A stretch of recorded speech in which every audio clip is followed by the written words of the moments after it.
Selamat malam, selamat jumpa kembali kepada semua saudara-saudara, umat-umat Tuhan, pelajar-pelajar Alkitab yang sudah hadir di malam yang kedua KKR Field School Fakultas Filsafat Universitas Advent Indonesia.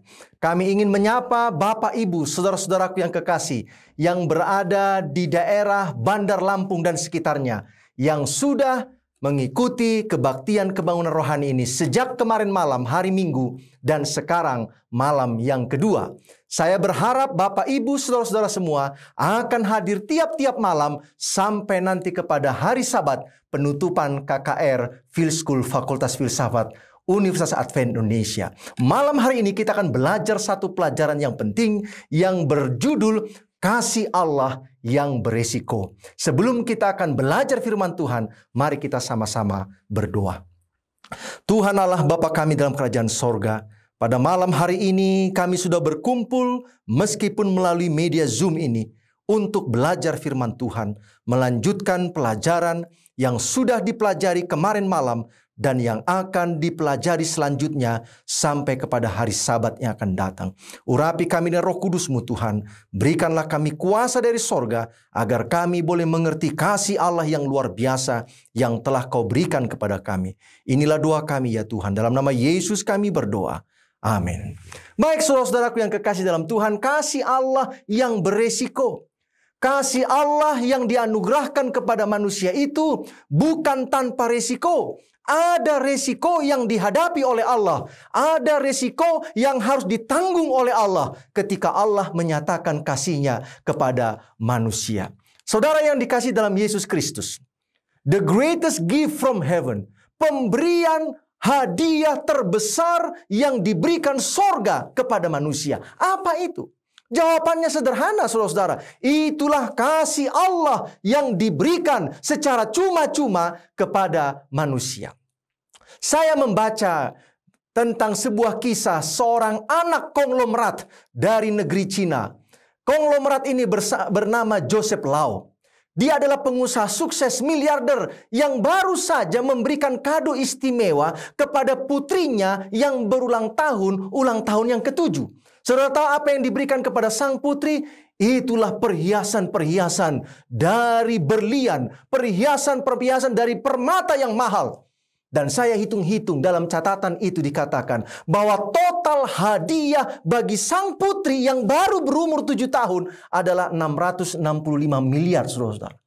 Wow, ini pasti hadiah yang terbesar yang diberikan oleh sang ayah kepada putri ini. Luar biasa. Saya juga mencatat ada seorang pengusaha kaya di India. Pengusaha kaya ini memberikan hadiah kepada istrinya yang berulang tahun, saudara-saudaraku. Saudara tahu, tahun 2007, sang istri berulang tahun, usia yang ke-44 tahun. Lalu sang suami yang sangat mengasihi istrinya ini, yang bernama Ibu Nita Ambani. Dia membelikan kepada sang istri ini sebuah pesawat pribadi. Saudara boleh lihat gambarnya. Begitu indah saudara-saudara pesawat ini. Di dalam pesawat ini ada kamar mandi dengan shower. Ada kabin hiburan dari game, musik, TV, jaringan komunikasi, internet, dan lain sebagainya. Ada kamar tidur mewah yang disiapkan. Sehingga seolah-olah pesawat ini seperti rumah yang terbang saudara-saudara. Oh, suaminya sangat mencintai istrinya. Saudara Mukesh Ambani, pengusaha kaya ini, sangat mencintai istrinya sehingga dia memberikan hadiah yang begitu luar biasa. Inilah pemberian yang terbaik yang seorang suami bisa berikan kepada istrinya. Saya juga melihat ada kisah di masa yang lalu. Saudara pasti tahu gambar apa ini. Ini adalah gambar Taj Mahal di India. Ini adalah sebuah istana yang dibangun untuk menghargai, untuk mengenang istri yang dikasihi. Bangunan ini terbuat dari marmer putih, merupakan pemandangan yang sangat fantastis. Tak kala bangunan ini terkena sinar matahari. Bangunan Taj Mahal ini dibangun oleh Kaisar Shah Jahan untuk merayakan cintanya kepada istrinya yang bernama Mumtaz. Taj Mahal merupakan bukti bisu, pembuktian seseorang untuk pengabdian dan cintanya kepada istrinya yang bernama Mumtaz Mahal, seorang putri Persia. Mumtaz Mahal menjadi cinta sejati Kaisar Shah Jahan. Putri ini meninggal pada usia 31 tahun saat melahirkan anak yang ke-14. Kematiannya sangat menghancurkan hati sang kaisar yang membangun monumen Taj Mahal untuk mengenang istri yang dia cintai. Seluruh dunia yang berkesempatan untuk melihat bangunan ini akan teringat kepada cinta kasih seorang kaisar kepada istrinya yang meninggal dunia setelah melahirkan anak mereka yang ke-14. Konstruksi Taj Mahal ini dibangun tahun 1632, saudara-saudaraku. Dan butuh 22 tahun lamanya. 20.000 pekerja dan pengrajin untuk menyelesaikan makam raksasa ini. Dan total biaya untuk membangun Taj Mahal ini, apabila dikonversi dengan mata uang sekarang, totalnya adalah 6,6 miliar. Tapi jangan lupa, bangunan ini dibangun tahun 1653. Jadi 6,6 miliar itu sungguh sangat besar jumlahnya di tahun 1653.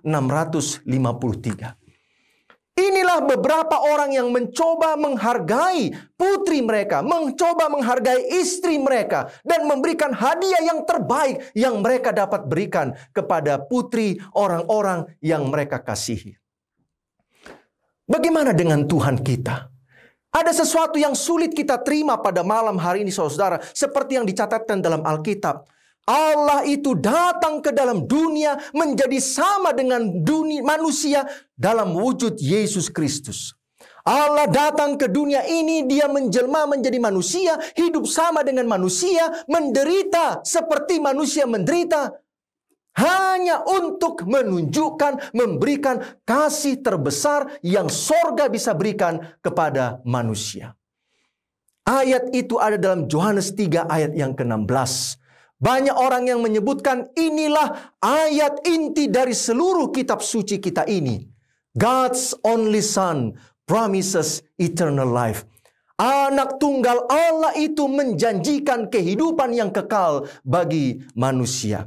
Firman Tuhan katakan demikian, karena begitu besar kasih Allah akan dunia ini, sehingga ia telah mengaruniakan anaknya yang tunggal itu, supaya setiap orang yang percaya kepadanya tidak binasa, melainkan beroleh hidup yang kekal.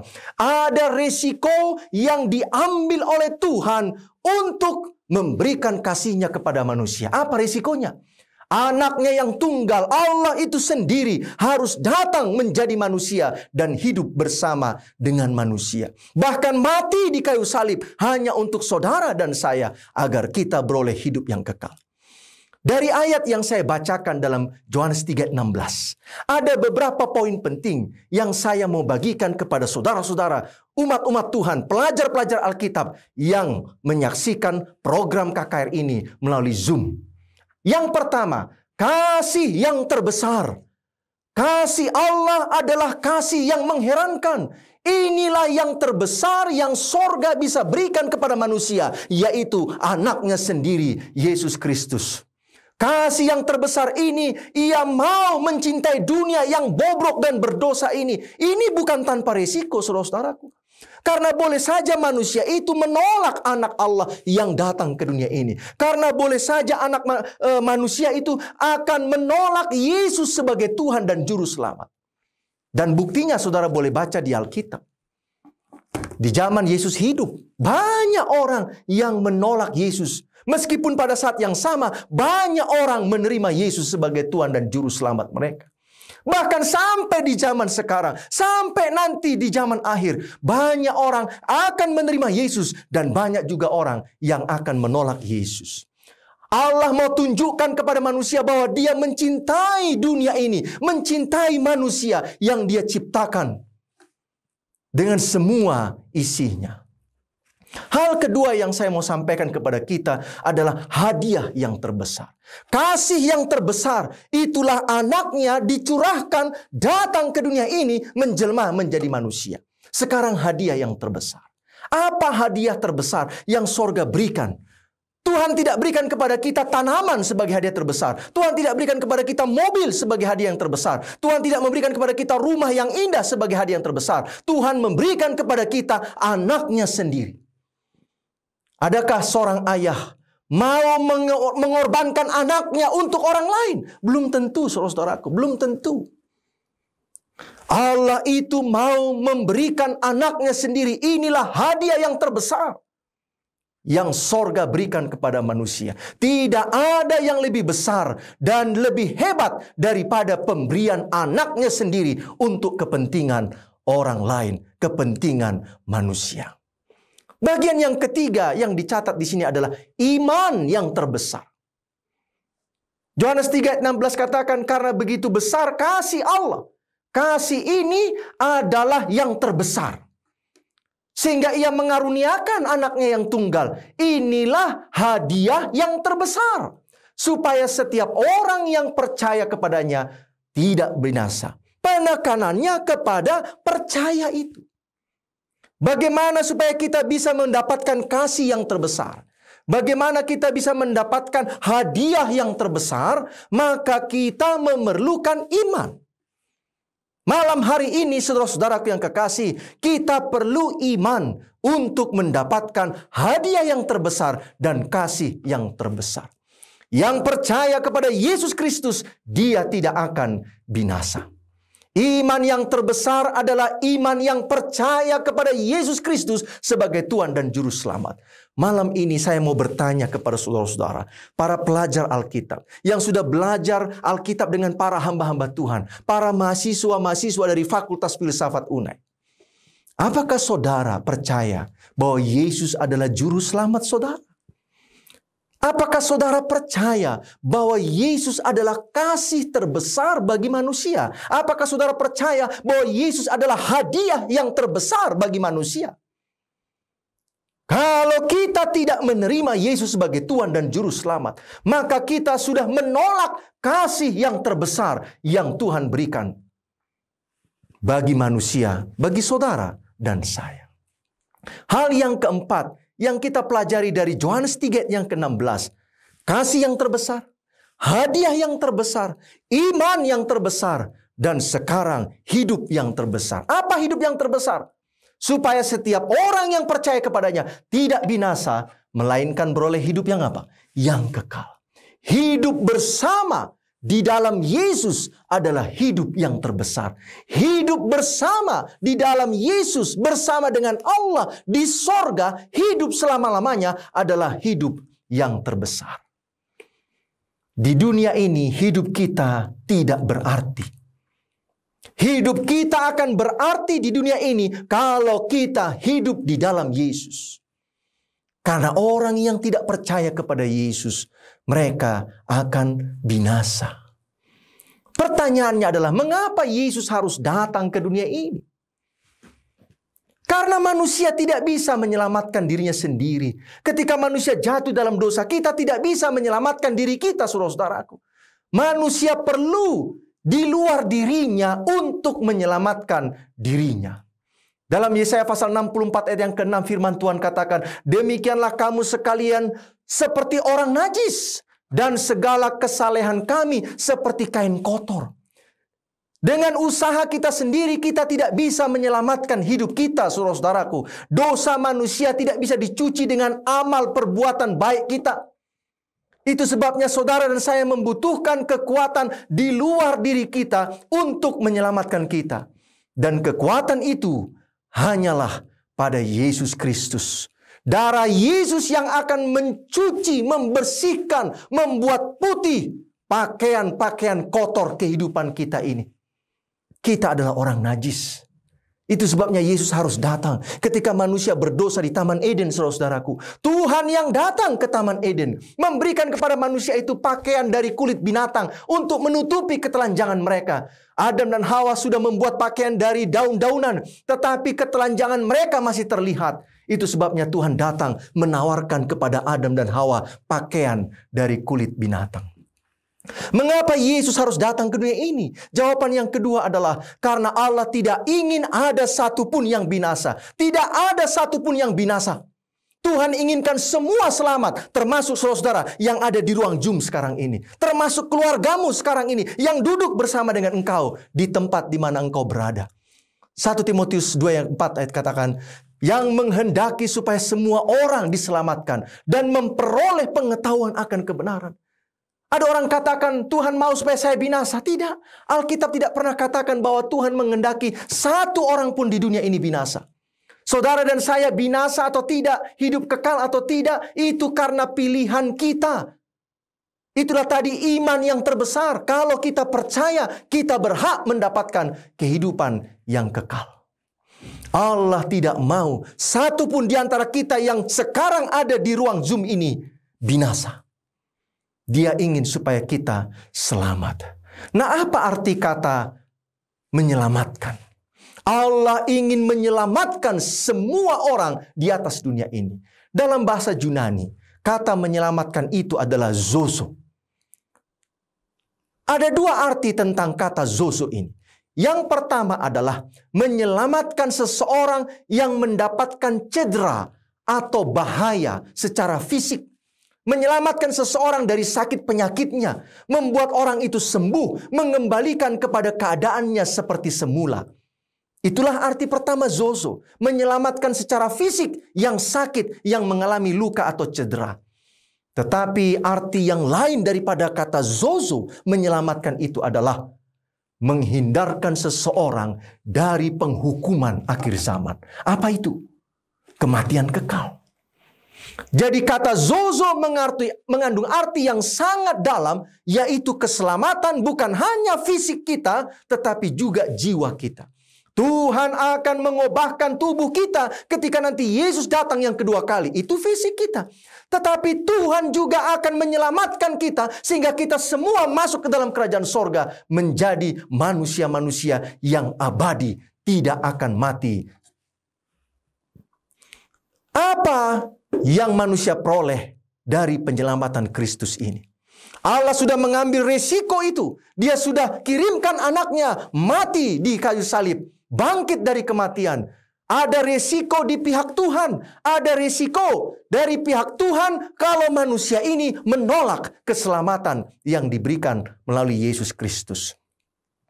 Apa yang kita dapatkan ketika kita menerima Yesus Kristus? Yang pertama, kebutuhan jiwa kita akan dipenuhi oleh Tuhan. 2 Korintus 5 ayat yang ke-18 firman Tuhan katakan, dan semuanya ini dari Allah yang dengan perantaraan Kristus telah mendamaikan kita dengan dirinya dan yang telah mempercayakan pelayanan pendamaian itu kepada kami. Hidup kita ini terpisah dengan Allah sejak jatuh dalam dosa. Kita ini berperang melawan Tuhan. Tetapi dengan Yesus maka kita akan didamaikan dengan Tuhan. Jiwa kita akan mendapatkan kelegaan. Hati kita akan mendapatkan damai. Kita boleh datang menghadap Bapa yang di sorga dengan sukacita. Secara vertikal, apa yang dilakukan oleh Yesus? Yesus menjadi penghubung antara kita dengan Tuhan. Saudara lihat gambar ini.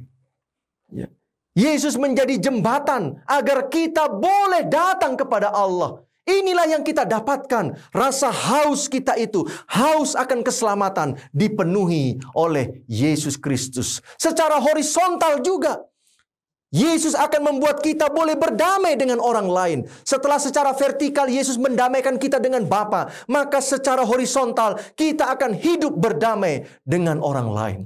Dosa sudah merusak hubungan kita dengan Tuhan, merusak hubungan kita dengan sesama. Dengan kedatangan Yesus mengajarkan untuk kita saling mengampuni, maka keretakan hubungan dengan sesama, suami istri, orang tua anak, dengan tetangga kita, dengan satu iman kita dapat dipulihkan oleh karena Yesus telah mendamaikan kita. Apa yang manusia peroleh dari penyelamatan kasih terbesar yang diberikan Bapa melalui Yesus? Yang kedua, diselamatkan dari cara hidup kita yang sia-sia. Kita ini akan mati selama-lamanya. Upah dosa adalah maut. Tetapi kita akan diselamatkan dari maut itu, dari cara hidup kita yang sia-sia. Firman Tuhan katakan dalam 1 Petrus 3 ayat 18-19. Sebab kamu tahu bahwa kamu telah ditebus dari cara hidupmu yang sia-sia. Yang kamu warisi dari nenek moyangmu, itu bukan dengan barang yang fana, bukan pula dengan perak atau emas, melainkan dengan darah yang mahal, darah Yesus Kristus, yang sama seperti darah anak domba, yang tak bernoda dan tak bercacat. Hidup kita ini sia-sia, saudaraku. Semua kita ini akan mati, bukan hanya mati untuk dikubur, tetapi akan mati selama-lamanya, kematian kekal. Tetapi kita telah ditebus dari kesia-siaan ini dengan darah yang mahal, darah Yesus Kristus. Hidup yang di luar Kristus adalah hidup sia-sia. Tetapi hidup di dalam Kristus adalah hidup yang bermakna. Malam hari ini, saudara harus putuskan, saya mau memiliki hidup yang tidak sia-sia, tetapi hidup yang bermakna. Jawabannya apa? Percaya kepada Yesus, maka engkau beroleh hidup yang kekal. Mengapa hidup ini menjadi sia-sia, saudara? Yang pertama, oleh karena kita berpusat pada kebebasan, kebesaran diri sendiri. Kita berpusat kepada ego kita. Kita berpusat kepada diri kita sendiri, kepentingan diri sendiri. Itu sebabnya hidup kita ini akan sia-sia. Ada dosa di dalam mementingkan diri sendiri. Ada dosa di dalam mengutamakan diri sendiri. Self-center. Pusatnya hanya aku, dan aku. Ini penyebab kenapa hidup ini menjadi sia-sia. Yang kedua, kenapa hidup manusia menjadi sia-sia? Oleh karena menginginkan kebebasan mutlak. Tuhan memang memberikan kepada kita kebebasan memilih. Tetapi saudara harus memilih sesuai dengan firman Tuhan. Bukan memilih sesuai dengan kehendak kita sendiri. Kalau kita memilih sesuai dengan kehendak kita sendiri, maka hidup kita akan menjadi sia-sia. Apalagi yang kita akan peroleh kalau kita menerima Yesus, kasih yang terbesar itu, kasih yang sudah diberikan bukan tanpa risiko oleh Bapa kita yang di sorga. Yang ketiga, kita akan menjadi ciptaan yang baru. Status kita baru. Alkitab katakan engkau akan menjadi anak-anak Allah. Oh, luar biasa, saudara-saudara. Kita menjadi anak-anak Allah. 1 Korintus 6 ayat 19 katakan, jadi siapa yang ada dalam Kristus, ia adalah ciptaan yang baru. Yang lama sudah berlalu, sesungguhnya yang baru sudah datang. Pendeta Pardosi menjadi ciptaan yang baru. Saya menjadi anak Allah. Saudara yang menonton di Zoom akan menjadi anak Allah, ciptaan yang baru. Inilah yang kita akan peroleh kalau kita percaya kepada Yesus Kristus. Status kita baru, gambar diri kita, nama kita, karakter kita akan menjadi baru. Harga diri kita sudah dipulihkan. Kita orang berdosa, mungkin diejek-ejek orang lain, tetapi kita sekarang sudah mendapatkan manusia yang baru, tabiat, karakter, harga diri yang dipulihkan. Kita mendapatkan kewarganegaraan yang baru, yaitu kewarganegaraan sorga, karena dari situlah asal mula kita.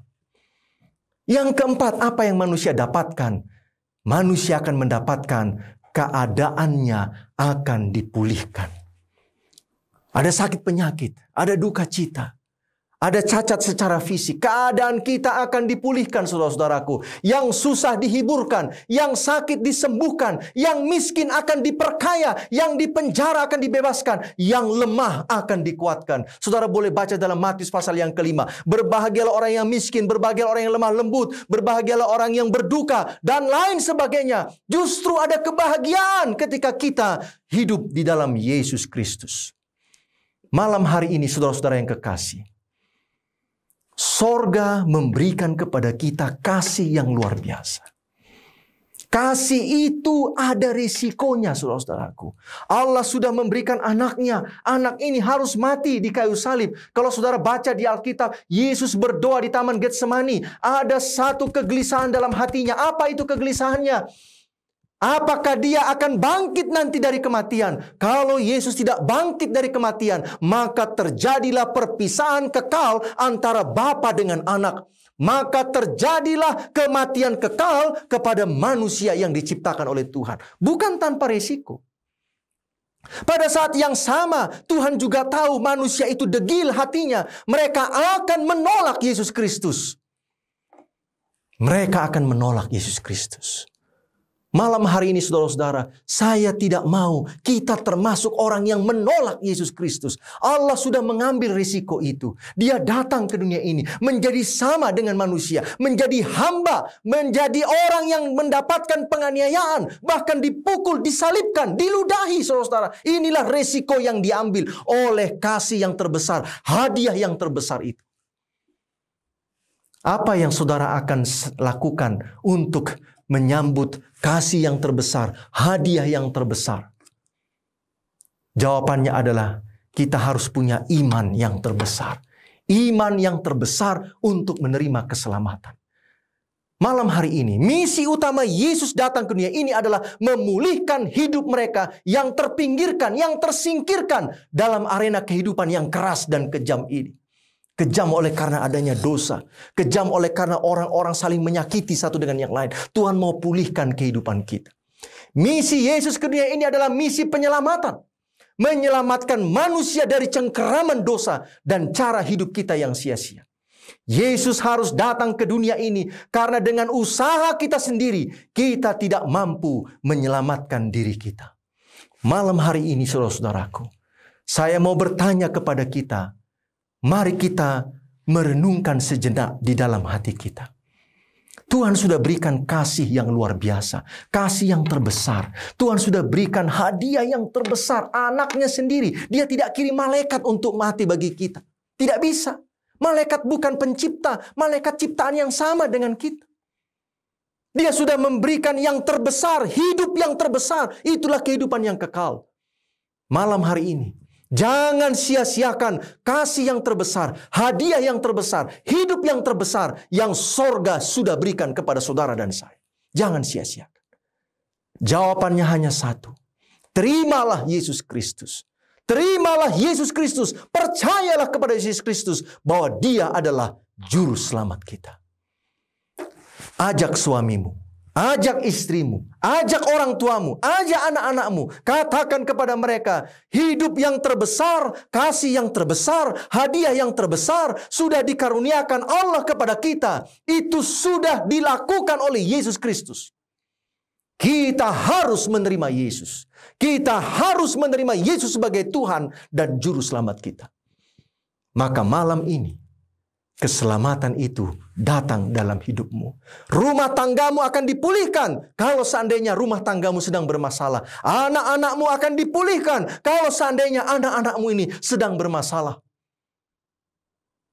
Usaha pekerjaan mata pencarianmu Tuhan akan pulihkan kalau seandainya oleh karena COVID pandemi 19 ini kita mengalami masalah dalam ekonomi. Itu jika kita percaya kepada Yesus Kristus. Saudara-saudaraku yang kekasih, panggilan bagi saudara malam hari ini, bagi kita semuanya yang ada di media Zoom ini. Terimalah keselamatan dari Yesus Kristus. Tuhan memberkati kita. Jangan lupa besok malam hadir kembali untuk mengikuti pelajaran-pelajaran selanjutnya. Mari kita berdoa. Ya Tuhan Allah Bapa kami dalam kerajaan sorga. Terima kasih ya Tuhan pada malam hari ini. Engkau telah memberikan kasih-Mu yang terbesar, hadiah-Mu yang terbesar, hidup yang terbesar kepada kami melalui anak-Mu Yesus Kristus. Engkau sudah mengambil resiko dalam memberikan kasih itu kepada kami. Tetapi Engkau tetap memberikannya. Walaupun banyak orang menolak Yesus Kristus. Tetapi kami malam hari ini berkomitmen untuk menerima Yesus Kristus sebagai Tuhan dan Juru Selamat kami. Berkati semua saudara-saudaraku yang telah mengikuti kebaktian kebangunan rohani malam hari ini. Ajari mereka supaya mereka berani untuk menerima Yesus Kristus sebagai Tuhan dan Juru Selamat mereka. Ajari mereka Tuhan untuk mereka setia, percaya penuh kepada Yesus Kristus. Berkatilah pertemuan KKR ini dari malam ke malam sampai kepada hari Sabat. Supaya umat-umat Tuhan, saudara-saudaraku ini, Bapak Ibu yang dikasihi oleh Yesus Kristus, mereka akan mendapatkan berkat-berkat rohani. Inilah doa kami ya Tuhan. Dalam nama Yesus kami berdoa. Amin.